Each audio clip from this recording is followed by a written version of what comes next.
Hello and welcome to this episode of the AI Show. How's it going, everybody? This is Seth here in my house. It's so good to be here. Tell us who you are and where you're coming from. I'll just side of the eye. See where you're coming from. Tell us where you're coming from. I'm excited today. We have a fun episode planned for you. It's all in my head. We have no guests today, so I get to write code and show you how I think about agentic AI and where we're going with it. That's from me. But yeah, just tell us who you are, where you're coming from. Maybe something fun about agentic AI. By the way, I got to tell you, I took the flu shot and the COVID shot. I think it was 3 days ago. So I had diet Flurona. Diet. Didn't feel good. So yeah. So if I sound weird, that's why. Diet Flurona. Diet. Okay. Let me tell you what we're doing here today. By the way, side of the eye, tell us where you're coming from. Let me get my screen up here. Entire screen here. Let's share this. Okay, so today, number one, there we go. It was not showing up. Number one, we're going to talk about how I think about agentic AI. Agentic AI, how I think about it. We'll put my thoughts. By the way, English is an interesting language. Why would there be a G in the word thoughts?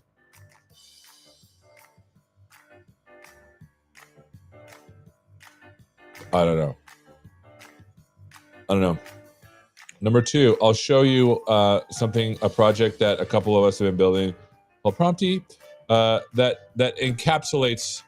encapsulates number one.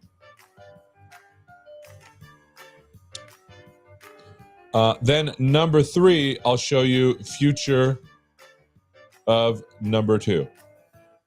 And that should take the whole hour. That should take the whole hour. By the way, this week, I'm going to a couple places. So if you're in any of those places, I'd love to meet you. I am going to be in Chicago starting on Wednesday. Have a show there on Thursday. And then next week, I'll be in Toronto and Ottawa. And the week after that, I'll be in Lisbon for the Dev Summit. Let's talk about the Dev Summit here a little bit. So I want to make sure I bring it up. Azure Dev Summit. There it is. I found it.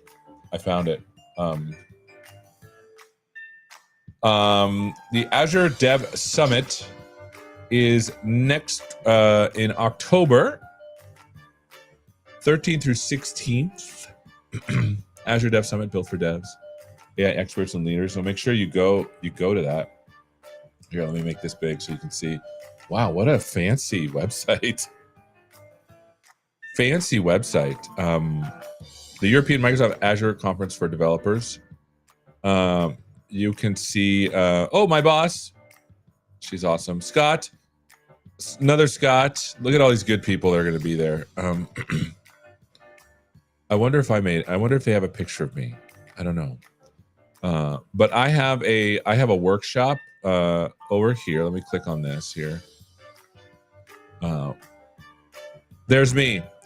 Unlocking Agentic AI, a principle-first guide for developers. So there you go. We'll start with the basics, teaching you how to effectively use prompts in AI before moving on to their integration in your general workflow, and finally building fully agentic apps.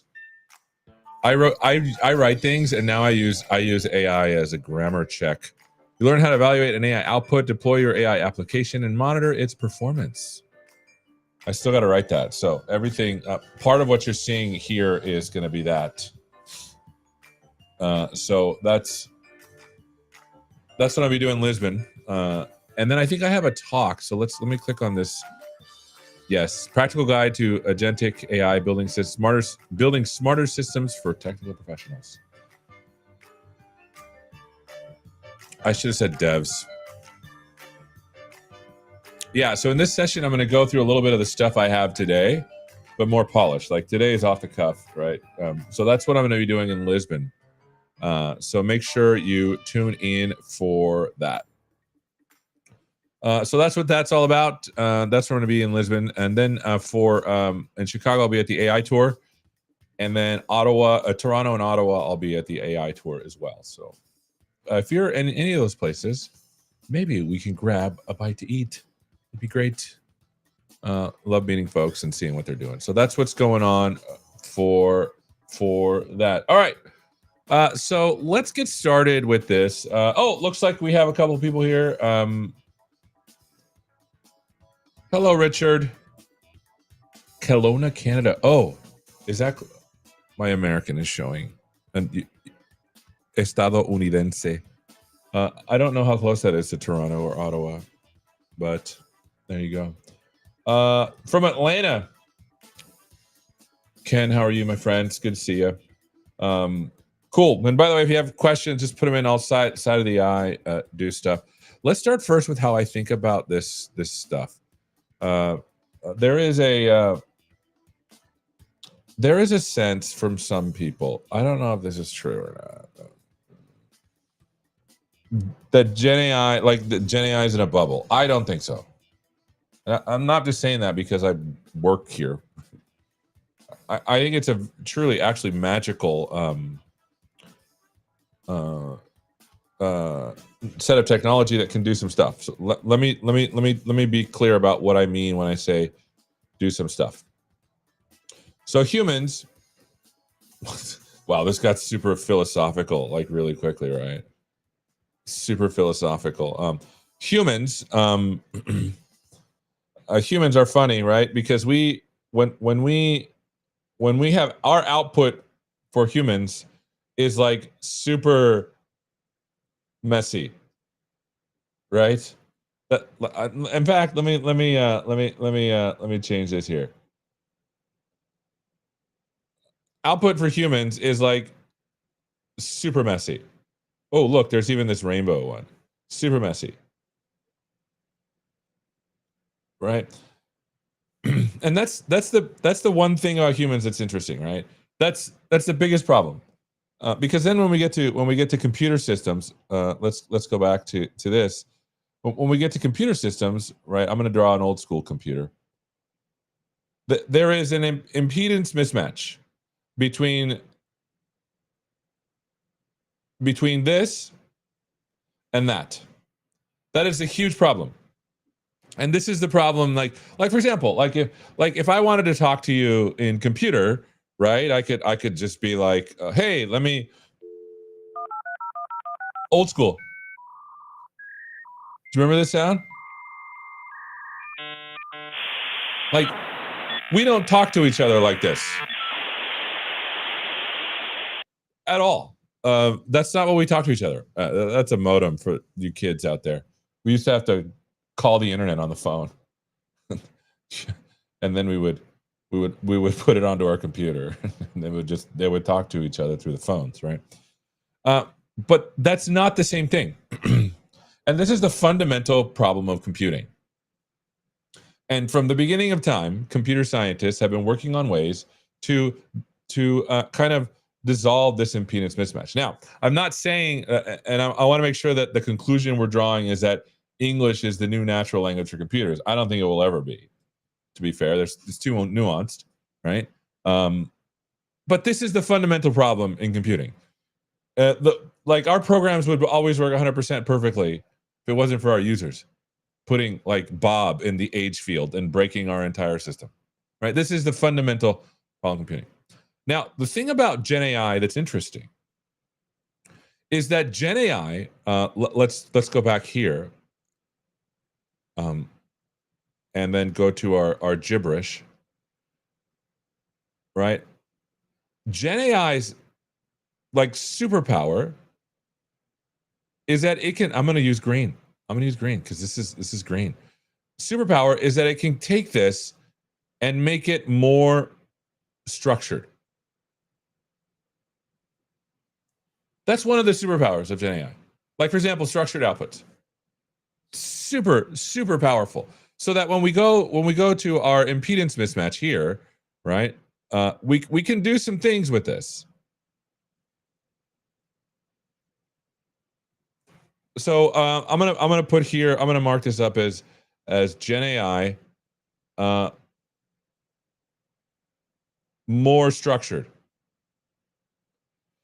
Not only that, but it can output text in a way that makes decisions. So, because fundamentally, and I'm not gonna, and I've done this a lot of times, and I don't want to keep doing it again, right? Because it's like, ooh, hey, let me show you how transformer models work. You can't do that, right? Well, I can't do that, but I've done that 100 times. What I want to show you something fundamentally different, in that these things have been mathematically trained to look at the following situation. From your text that you put in, the following text follows. And then you can also put like constraints on that text, like it needs to be more structured. The beauty of this stuff comes in when, I gotta fix this. The beauty of this stuff comes in when this stuff outputs this stuff. This human outputs stuff And then this Gen AI thing can output something like a decision. And the only decisions that it can output are suggestions on how computer algorithms can flow. Let me give you an example. So I'm here, and here, let me see if I can figure this out here. Yes, here we go. So I'm calling, right, and I'm like, hey, my tent is broken. And we want our computer to take that gibberish and understand, how should I route this phone call? My tent has a hole in it. Yes, we heard you, sir. Usually it's a person that has to use their brain and do that. But imagine that if I can say tent is broken, and I can put that text into an LLM, and the LLM, and it's like, hey, decide if it's a support or a sales call. And so I'm like, hey, my tent is broken. And then the LLM is like, oh, this is a support question. I'd love to buy a new tent. That is a gibberish that comes out for the computer, but the LLM can say that is a sales question. Hey, are you guys hiring? I'd love to work in tents. Right, that's another question. This could be like an HR or something. You see what I'm saying? And so we're taking unstructured human stuff, and we can make an LLM decide things about that. So this is for example, if you look at chain of thought kind of approaches to LLMs, that's what this does. I gotta hurry up. I already took 15 minutes, but I think this is important because then what happens is, what do we do over here? Let me get the hand guy here. Yeah, it's a computer. Then what happens is, from this vantage point, right? The computer program can take this. It knows what to do with this, right? And this is the important bit that people are forgetting, is that agency is the thing having it can be an agent, meaning it can act on its own behalf. And the only act on its own behalf that LLMs can do is produce text, and that text production can tell your program how to branch. So this is an example of just a simple one. Let's do a more complicated one. Because I think this is, once we get this fundamentals of thank you, I got it. Once we think about this stuff in this way, for example, I feel bad, right? Meta had a bunch of stuff fail on stage, and I wouldn't wish that on anybody. I've had stuff on stage fail, and it sucks. But the reason why things fail is because sometimes we imbue these things with agency that it should not have. And again, agency is the ability to make choices. So here is a person again. They are outputting their human nonsense, and again, I say that being human as well. Okay, human nonsense. And then let's go back to this color here. Then we get the, how did I draw that before so I can be consistent? There you go. Then the LLM takes this stuff, and instead of picking words, right, we can tell it that the structure we want it to take looks like this: function, name of the function, parameter, name of the parameter, and value. Right? This is tool calling effectively. We can make the LLM go from gibberish to a structured output that looks like a JSON object that tells you which function to call. And the beauty of this thing, again, is that the computer can take that.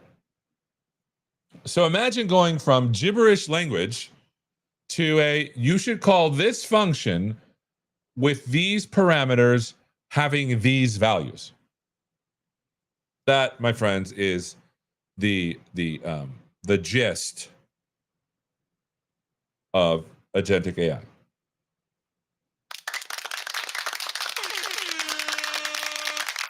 Thank you. That's the gist of it. Fundamentally, going from human gibberish. Now I say gibberish lovingly because I also, believe it or not, happen to be a human. Human, by the way, and then put your stuff in the chat. I'd love your reaction to this because I like to look at, for me, I like to look at the fundamental principles behind every given technology and understand it thoroughly so that I can use it to good use. Now, knock on wood, so far the demos I've made have done what I wanted them to do because I've come to this understanding about these LLMs, and it makes it so that stochastic processes, I can put in, I can guardrail them enough so that they become deterministic given the desires that I have for the software.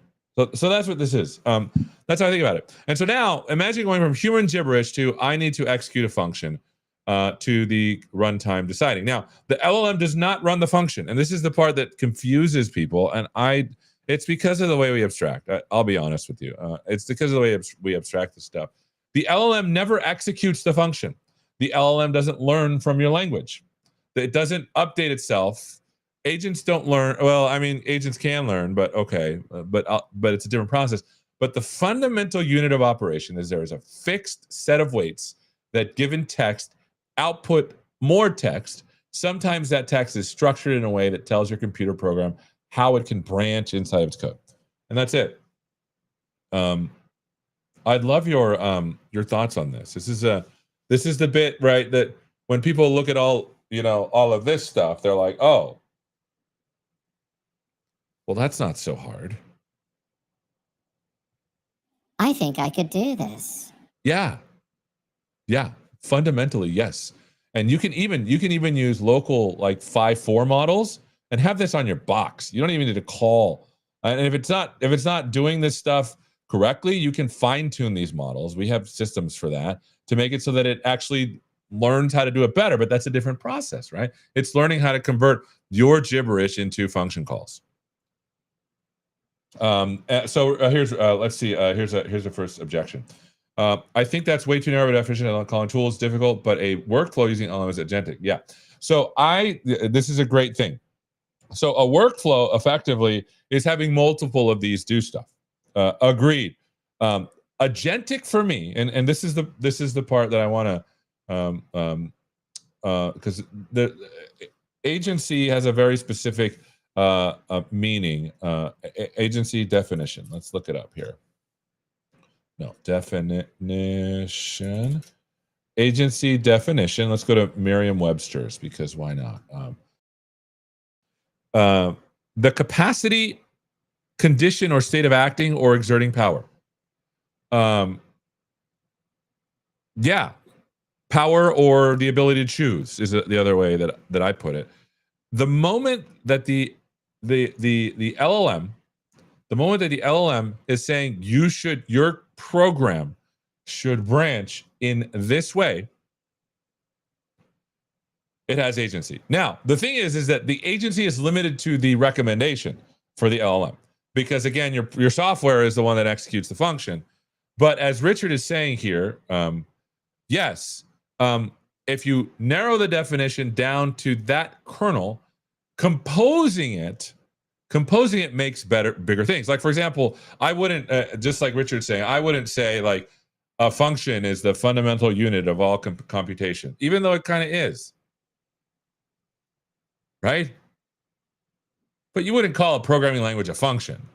Right. So heard, accepted, but the general principle still stands that fundamentally the agency that we imbue these LLMs is a recommendation for how your program should branch.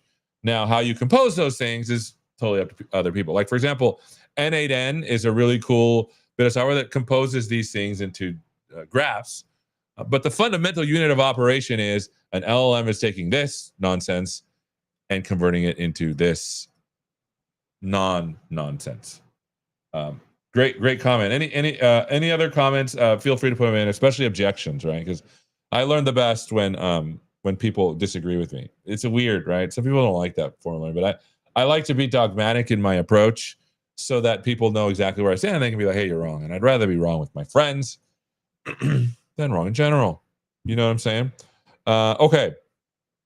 So that's how I think about these things. So, therefore, if the fundamental unit of operation of an agent is to convert text into control flow, then our fundamental software programming units should represent this, and that's what Prompty is. So, let me show you this. If you want, here, let me bring the website up too. And Prompty.ai. We'll bring this up here. It's our designer made this P. It's so cool. I love the observability stuff. And the website we just redid, but there's some changes happening. I'll talk about those in a little bit. Here's all the people that have worked on it. It's pretty cool. I'm so happy. Mark, by the way, great guy. So the idea is that that this thing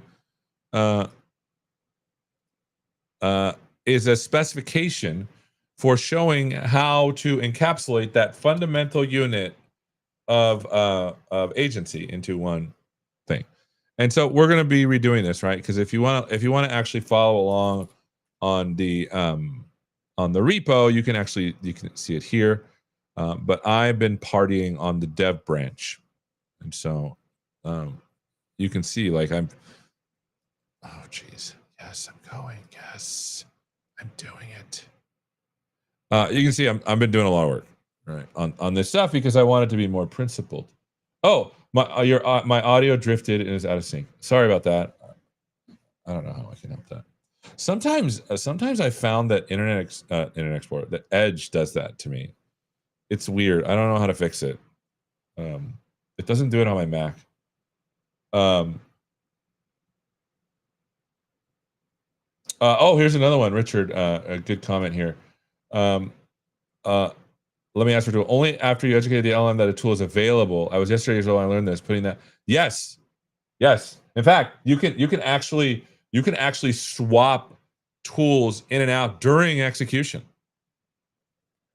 Right, and that's what the workflow is. As you were saying, Richard, effectively during a workflow, you can swap to like a different state that has the LLM has different tools, but you can use the same LLM, swap tools in and out all the time. Yeah, yes. Effectively, it's just part of the prompt. You're just saying, hey, I want you to output it in this structure. That's what that is. And so this is you can see, like, we're working furiously on a bunch of this stuff to make it better. So Prompty's job is to let's do a here's a completion. And this the extension is new, so there you might see some breaking things, but we'll fix it. Right? So effectively, what this is this is a markdown file that in the front matter has information about how the agent should run, or I guess in this case, how the prompt or LLM execution should happen. So, for example, this is saying use GPT-4o Mini. Here's some inputs. I'm going to give a first name, last name, and question. The format of the template parser is Jinja 2. And then, like, for example, system user. A cool thing, like, for example, another one, if you haven't seen this, is something called Pommel.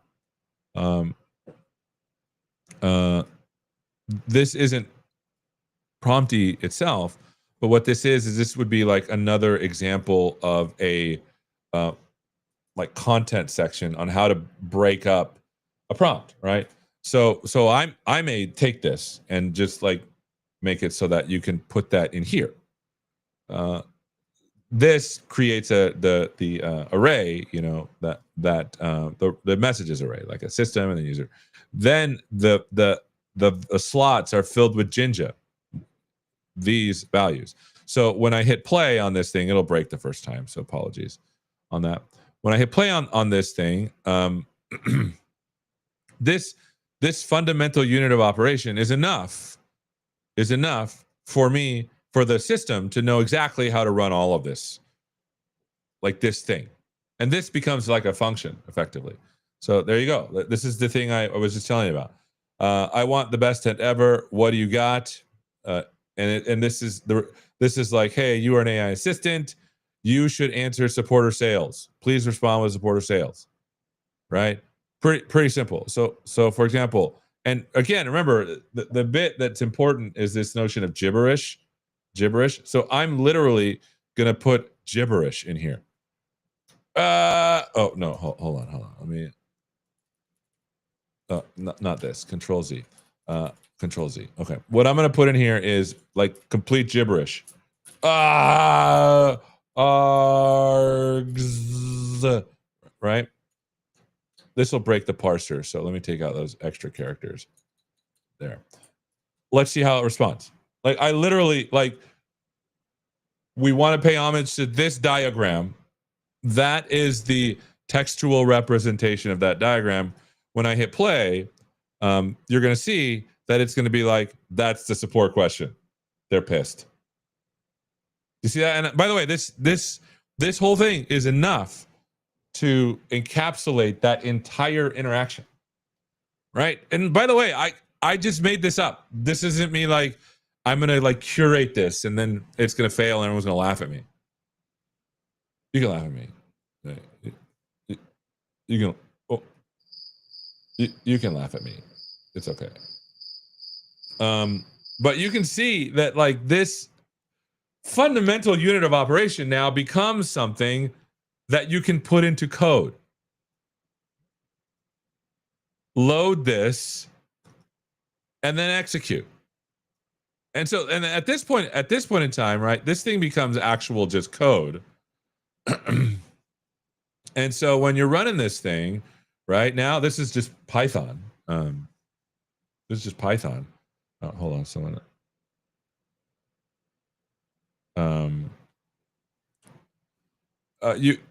Did I? Oh, well, I set a breakpoint there, but let me keep going. There it is. There, it's running. Like this effectively becomes like a program. And you're able to do this cool kind of stuff, right? So that's what this is for. That's what Prompty is supposed to do. It's supposed to make it so that you are able to have a fundamental unit. Because the thing, and if those of you that have used LLMs before know that swapping out a model is not like switching YAML parsers. The YAML parser is going to work the same way every time. LLMs do not, right? And so like the settings for the model, the temperature, all that goodness, that stuff doesn't translate across models. And so that's why my personal opinion, and I coded it into this particular approach, locks the model. And you're probably wondering, where does it get all that other stuff from? Well, there's a JSON file, right, that it uses to hoist parameters up. And so this is the endpoint that it's using. That's the key. And it's pointing to environment variables, which I will not open on a live stream. So thank you very much. Okay, so again, as you're watching this, again, I'm side of the eye if there's any questions. That's what this is for. It allows you to look at that. So the other thing that's cool is if you want to know exactly what's happening to this thing. Oh, let me finish the run because it's still running. Cool. What's the date? We are at what? It's 9 for me. 9. So here. So this is the run that just happened. I'll click on this thing. You're going to see exactly what this runtime does. The first thing it does is it loads this file, and you can take a look at it here. This is the file that it loaded. Right? You can see that the key stuff is we blank all that stuff out, right? You can see exactly that this is what came in. This is the actual content. There you go. Once the thing was loaded, it did what is called a prepare step. And the prepare step effectively takes the prompt and the values that we passed in and creates the messages array. Here's the system content. Here's the user content. But in each step, it does 2 different steps. The first is it renders the prompt so that you can see this is the thing, right? You are helping April Kwong to find answers to their questions, use their name, support sales. What kind of tents do you sell? Please respond with like I'm literally like adding stuff to the user message because the LLM really really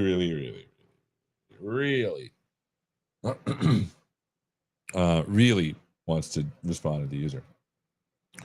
So, and then once, let me not close that. Once it does that, then it does the parsing, and then it does the execution. The execution, what it does is it creates a Azure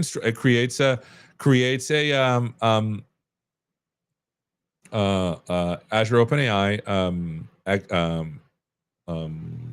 SDK, and then it creates a response. You can see the chat completion, and then the processor takes that response and it cleans it up, because this is what comes out of the thing, and this cleans up. That's what goes on here.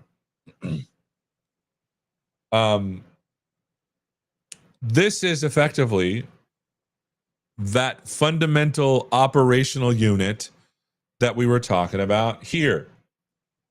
The difference is that now you as the dev are in control of what happens. Workflow agents, which are great, effectively you create a graph and then you can orchestrate with an LLM, or you can look at the outputs of the nodes, and with that output you can branch to a different part of the graph.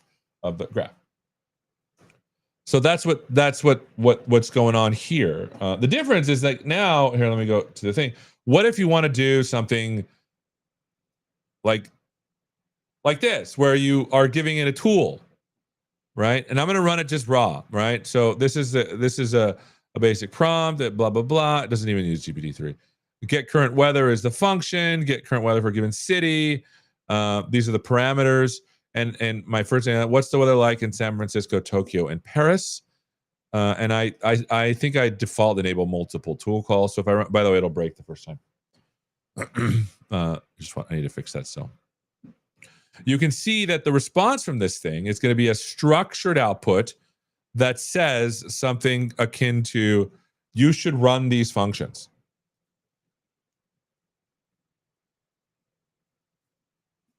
Does that make sense? That's what this is doing. Yay!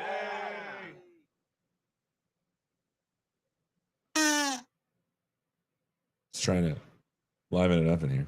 Right. That's what this is saying. And now so as you're looking at it, the only other thing, by the way, this I don't know what happened to that.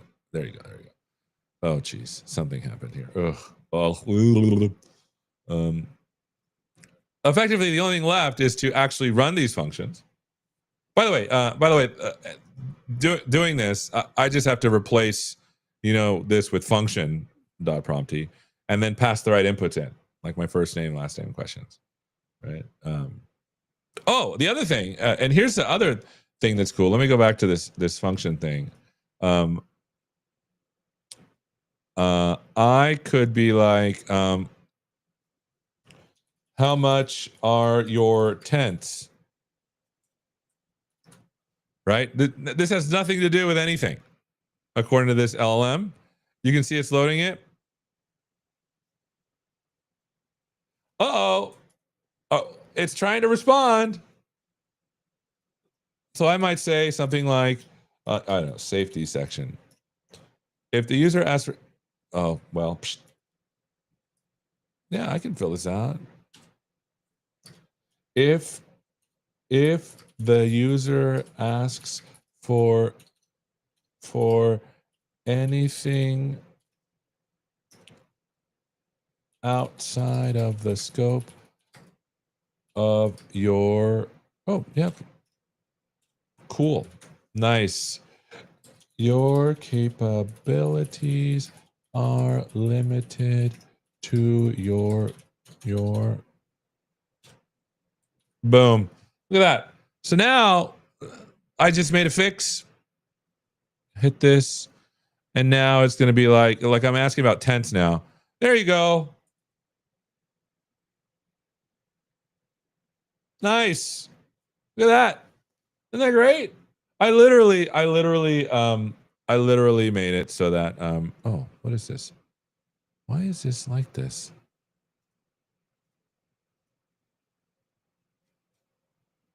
That's weird. But anyways, you can see that it's unable to answer this. So here's a question. Richard, are you building an MCP server? No, I think MCP servers are fine. I don't think they're actually particularly better than stuff that's already out there. What do you mean by stuff that's already out there? I mean that like all LMs do is convert this nonsense into functions, right? That you can call. And all you need to do is find a way to enumerate those tools and then tell the LLM about them like this. So for example, like for tool discovery, you literally could use Swagger and just rest. That's why when MCP came out, I was like, wow, this feels like a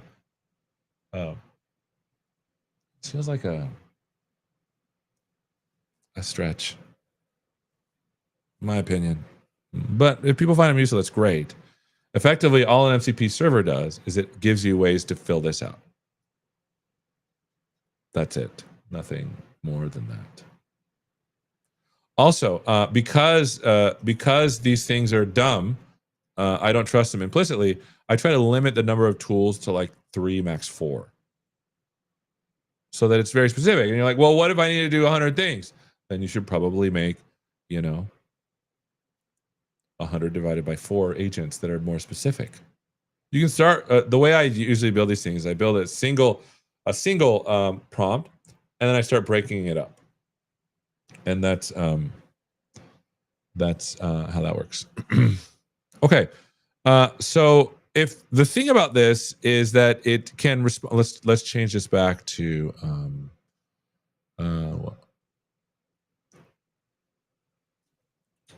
what's Seattle, Tokyo, and Botswana. Oh, did I spell it wrong? Okay, cool. Now when I run this thing, we're back to, this is weird. I don't know why it's doing that. You can see that it's doing this stuff again, which is cool, right? So now notice I've as an engineer, I've done this. Now I want it to go through what we call the function calling loop. And so let's do this now through an agent. I'm just changing the API type to agent. Same thing as before, except now when I run this thing, I load it up and I set the tool value to an actual function. Oh, oops. I set this to an actual function. Oops. I keep doing this wrong. There, to an actual function. That's the difference. And what this will do is this will execute what's called the tool calling loop. Tool calling loop. And so now when I run this goodness, we're going to put it's hotter than the sun. So we'll do, by the way, this function can be anything, but I just want to show you that it's actually doing the right thing. And then when I run this thing, you'll see that, oh, shoot. Oh, look at that. See, the LLM was even smarter. Here, I'll show you. I'm like, oh, it did the wrong thing. And no, it didn't do the wrong thing. Let's go to the execute agent function call here. It did exactly the right thing. It actually called it twice. It called it twice. So when the thing executed, there's the agent loop. The chat completion call said, hey, you need to run this function. So it ran the function. And it's like the weather in Tokyo is blop Celsius. And it's like, that, boop. So it ran it again. Boop. Got it again. And then it's like, whoa, that can't be right. That can't be right. So it made a decision on its own. That's pretty cool. Let's change the function so it's like something useful, like 32 Celsius. And then when we run this again, there you go. We'll debug the file. Debug the file here. It's going to run. And the output is, there you go. See that?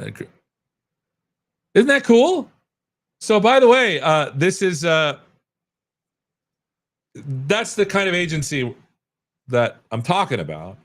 That in this case, the surprising result, not so surprising, was like it got a response. It's like, that can't be right. Let me try running this again, right? But the difference in this case is that there you are, is that the LLM has the agency to recommend executing this function. But what I've done is in this prompty package is I've said, hey, if it wants to execute a tool, I will run it and then I'll put it back on the thread and then it will do stuff. So for example, when you're looking at this thread, the input, you can take a look at the argument. There's the role. Here's the tools. Where's the input here? Model. There. The messages. You can actually see each of the things, and you can see where the LLM asks for a tool call, and then you can actually see the response that I put on there. This is the function that is going to be called, and then the response comes out. See, there's the content. So that's the generic basis for all of this stuff. Okay, so let's talk about, because we have about 15 minutes left. Let's talk about this. So here's a question: embrace Python as a second language. I think all languages are great. I am a equal lover of people like Python for certain reasons. I always suggest people learn at least one dynamic language, one static language, statically typed language, and then a functional language. And once you have those three kind of in your head, I think you just start to have an appreciation for mobile things. So that's, yeah. So I actually started with C#. It's my favorite, one of my favorite. The XAML, it's actually YAML, but the specific YAML is described as prompty.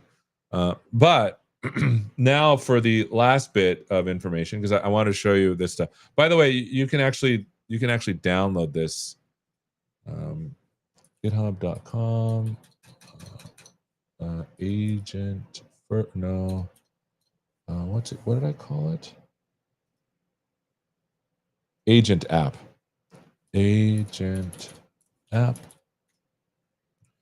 You can actually see all this stuff and try it out. Like, this is all in here. Cool. So that's that. So let me tell you about the next thing. So the original prompty has a very specific description of the prompty.ai. It has a very specific let's see if I can find it. Has a very specific front matter that you can use. So here it is. So these are the inputs and outputs, the template engine, the types, all this stuff. So this is the bit that's getting updated. Let me show you what it's getting updated to. So let's go to code here, dev, specification, here. So this is the new YAML format that is being worked on. So for example, there's a root prompty object, and then here's all the YAML sub things that you can get out of. This looks pretty complicated, but it's not as complicated. But you can see this is the new updated version that has similar things. This is basically kind of what you saw before. But this is way more, and I haven't finished this yet. This is still getting worked on, right? The cool thing about this is that there's a prompty allows you to define things as arrays or as a string. So for example, there's a tool. Let's, for example, go to a server tool. You can see all of that stuff in there. It's pretty specific. It also allows you to shortcut things. Like for example, in the model itself, here's a class diagram of the model. You actually have a alternate construction where you can, like, it will expand things out for you. And so this is the new V2, I guess V1, because we never got to V1. V1 structure of the actual class library. But you'll see that, like, it has all the things like inputs, outputs, but now you have, like, you can do object or array inputs. You can have different parameters for your tools, right? And those tools can have object or array parameters. Then you can have connections to other things, for example, like a generic connection or a key connection or OAuth or Foundry or Gemini connection. I don't know, something else.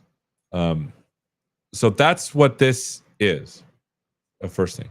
The second thing that I wanted to tell you, because everyone keeps knocking on me about C#. The other thing is I wrote an emitter. I'm still working on it. I got the Python one to work on Saturday, but the emitter's job is to output the loader code for the YAML. So, for example, speaking of C#,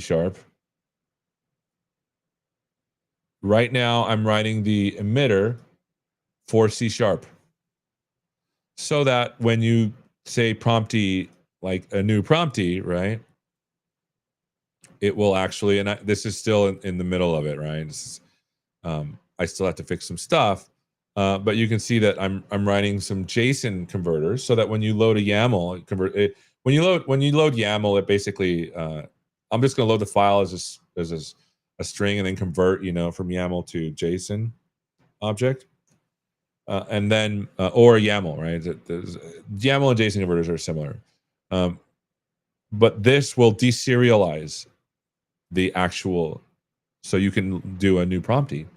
And then the runtime that you saw me have in in Python, you'll also have in C#. So anytime I make changes to the specification, you will have C#, TypeScript, and Python bindings for this stuff. So that is the long and short of this particular thing. Now, this is what I'm working on today, by the way, the C# object emitter. It's gonna be great. I'm excited. The C# makes things a little more difficult when it comes to dynamic loading of objects from structured text, but we'll figure it out, right? No, I know some people that are super smart about this stuff. But you can see, like, this is actually, this is the C# version, and this is me starting to work on it. The cool thing about this is that these objects are auto-generated for me, but I need to auto-generate them in a specific way, so that when you import prompty.core as a NuGet package or import or add, or of course, you'll get these object things for you. All right, so let's go back and make sure that I went through all of the details that I wanted to. So let's go up. We want to talk about agentic AI. So we did that. My thoughts. Prompty encapsulation. Encapsulating number 1. I showed you that with the example, and then the future of it. Number 2. Future is it's going to be way more principled in the approach. So and I want to be clear about this because I think it's lost on some of us sometimes. The specification itself. Here, let me move this up. The specification itself is actually all written in TypeSpec, and TypeSpec is a language that allows you to describe REST APIs, but I kind of borrowed it to describe object models and YAML loaders. And so this is a TypeSpec, and this is the emitter for the C# version, right? You can see that it emits basically the code for me. Here's the data class I was working on. And you're looking at it, you're like, wow, that's a lot. It is, but if I only have to write this once, I only have to call this once, which is delightful, right? And so once I get this right, then any change I make to the TypeSpec will be reflected in the object. And it makes it so that if you use the emitter, the prompty emitter, you can actually put these objects into your own code and load these things and do whatever you want with them. Okay, here's a question from Yadel. Hopefully I said this. Yadel, Seth, an MCP architecture, where is an LLM called? What model is it using? Okay, MCP architecture, this is important because we had this earlier before. MCP has nothing to do with LLMs. And I know that you're like, oh, well, that doesn't make any sense. I know, it's just the way that it's been talked about. Let me draw this just to finish up, and this will be the last thing we do before we talk about what's going on next week. So let me turn this on. Let me turn this on, and let's. There we go. So what's happening is when an LLM is set up, and you want to call it, you want to call the LLM so that it can output something. What you do in the call is you give it a prompt plus a collection of tools, and then the execution comes out, and sometimes the execution will be either text or it will be a tool to call. That's what's happening. That's the output. And then you as an engineer have to decide, do I execute this? If you execute it, then what happens is this goes back into this thing, into a thing called a thread. And what that thread is a conversation thread. And so then that goes back into the LLM, and then either text comes out or another tool to call. So MCP has nothing to do with this.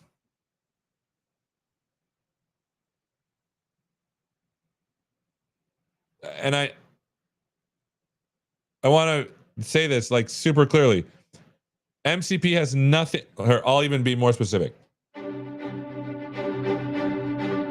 Breaking, MCP has nothing to do with the tool calling loop. Nothing to do with the tool calling loop. This is breaking. Yes, a tool is a function, Shah. A tool is a representation of a function, right?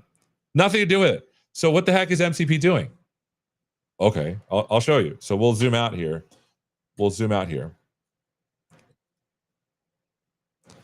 All an MCP server is a service, right? That when you call it, lists a collection of tools that you can put into the prompt. That's what the server is. All the client is a shim here to call the actual services and then put them back in. That's all MCP is. The reason why I'm like, feels like a kind of an unnecessary abstraction is you can do this with REST APIs that have an open API specification.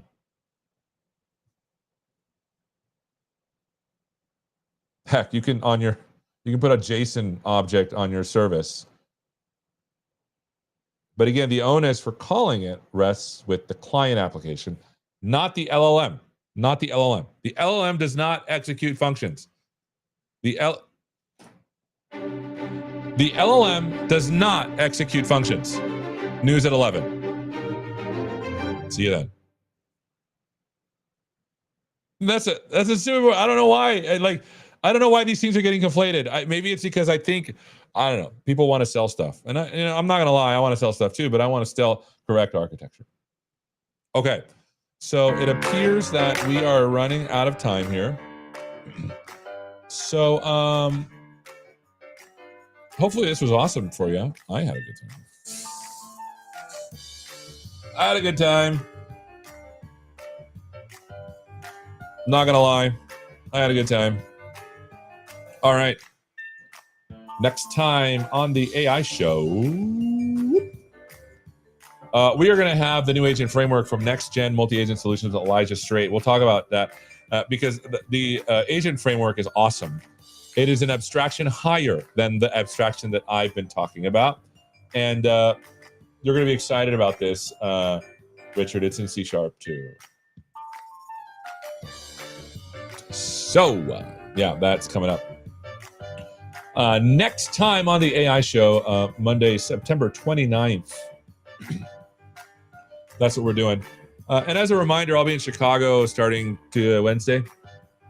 if anyone wants to meet. And then I'll be in Canada the week after, and then I'll be in Lisbon, Portugal. So if you want to come to that, make sure you come to the Azure. Let me bring this up again. Azure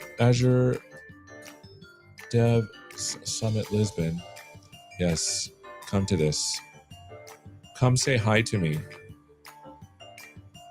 Come to my workshop where we're going to be building stuff using these principles. Did my picture make it? Maybe they're like, I don't know if the picture is going to, no. Is it? Maybe I'm all the way at the bottom because it's by Mark Paul. There I am. Yay. Wow, I wish. He works at Microsoft. That's all I got going for me, apparently. All right, friends. It's been a privilege and a pleasure to be with you. I know you have tons of places to be on a Monday morning. I appreciate spending some time with us. Thank you so much for watching. And again, hopefully, we'll see you next time on this, the AI Show Live. Take care, my friends.